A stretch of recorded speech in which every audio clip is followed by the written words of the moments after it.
এইটোহে প্ৰশ্ন হ'ব লাগিছিল অথনিৰ পৰা প্ৰথম প্ৰশ্নটো হ'ব লাগিছিলে যে মুখ্যমন্ত্ৰীয়ে টুইন টাৱাৰ বনাই থকা বুলি ক'লে আমাৰ মুখ্যমন্ত্ৰীজন এনেকুৱা এজন মানুহ যি হাতীক ঘোঁৰা বুলি কৈ দিলেও বহুতে হাতীকে ঘোঁৰা বুলি চিঞৰি থাকে মুখ্যমন্ত্ৰীক মই কাইলৈ বিধানসভাত প্ৰশ্ন কৰিম যে মুখ্যমন্ত্ৰী ডাঙৰীয়া টুইন টাৱাৰটো এবাৰ চাবলৈ যাওঁ আপোনালোকে চাওকচোন টুইন টাৱাৰ বনাম বুলি কৈছিলে ট্ৰেড চেণ্টাৰৰ কাৰণে ট্ৰেড চেণ্টাৰ এতিয়া আমাৰ সচিবালয় ভৱন এটা বনাই আছে দুটা ঘৰ দুফালে বনাই আছে সেইটোকে বোলে টুইন টাৱাৰ আপুনি চাওকচোন এনেকুৱা আপাদমস্তক মিছলীয়া মানে ভৰিৰ তলুৱাৰ পৰা চুলিৰ ওপৰলৈকে মিছলীয়া মানুহ ৰাজনীতিত যদি কোনোবা আছে গোটেই পৃথিৱীত সেই মানুহজনৰ নাম হিমন্ত বিশ্ব শৰ্মা তেওঁ পুৰুষক মহিলা বুলি কৈ দিয়ে আৰু আপোনালোকেও মহিলা হয় পুৰুষটো মহিলাই হয়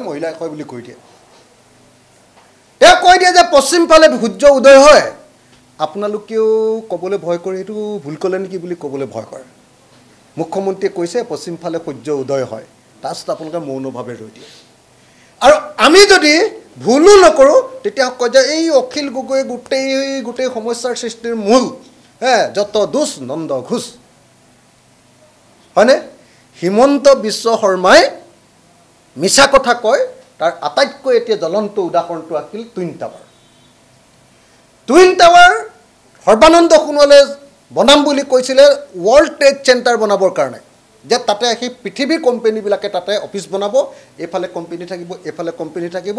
অসমখন ভাৰতবৰ্ষৰ পৃথিৱীৰ মানে ট্ৰেডৰ মানে ইণ্ডাষ্ট্ৰিয়েলাইজেশ্যনৰ মানে একদম হাব হৈ পৰিব এতিয়া আকৌ হিমন্ত বিশ্ব শৰ্মাই কৈছে যে আমি ছেক্ৰেটেৰিয়েট বনাই আছোঁ নহয় টুইন টাৱাৰ হেৰৌ বাপু আমাক সৰু ল'ৰা বুলি ভাবিছা